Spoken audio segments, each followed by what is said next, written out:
Bu SMS'ni sizga ming hijolat bo'lib, umidsizlikda yozyapman. 11-sinfni bitirmasimdan unashtirishdi. To'y ham o'tdi. Hali tugamagan bolaligim kelinlik, xotinlik va onalik vazifalariga almashdi. Turmush zo'r ekan. Uzoq va baxtli yasha olmadim. Ota uyimga qaytdim. Faqat yolg'iz emas, 2 ta norasida bolam bilan. Chiqqan qiz chiydan nari deb to'g'ri aytishgan ekan. Endi o'zimni va bolalarimni boqishim kerak.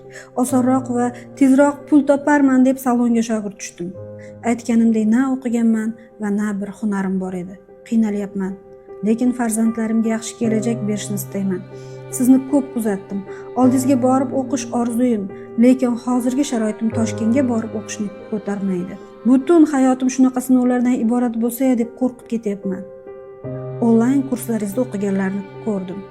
Onlayn o'qiy olamanmi? Yordam bering.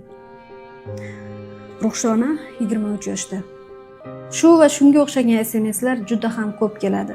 O'zbekistondagi 70-80% salon sohasida ishlaydigan ayollar qiz bolaligida bu sohani tanlamagan. U paytlar ularning nazariga bu kirmagan. Aksariyat holda yuqoridagi kabi oilasi o'xshamagan ayollarni tanlovi va bu to'g'ri. Diplom talab qilinmaydigan, ish vaqtini o'zi belgilaydigan va tezroq pribilga chiqadigan hunarmandchilik yo'nalishi bu. Va men sizni qo'llab-quvvatlashga tayyorman. Koloristika sohasini o'rganishingizdagi xarajatlarni kamaytirish uchun qo'limdan kelganini qilyapman. Offlayn va onlayn darsliklarimdan tashqari bepul darsliklar kanalim orqali ham sizga poddershka bera olsam xursandman. Biringiz opam, biringiz singlimsiz.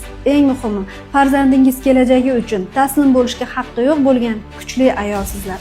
Har biringizga hurmatim cheksiz.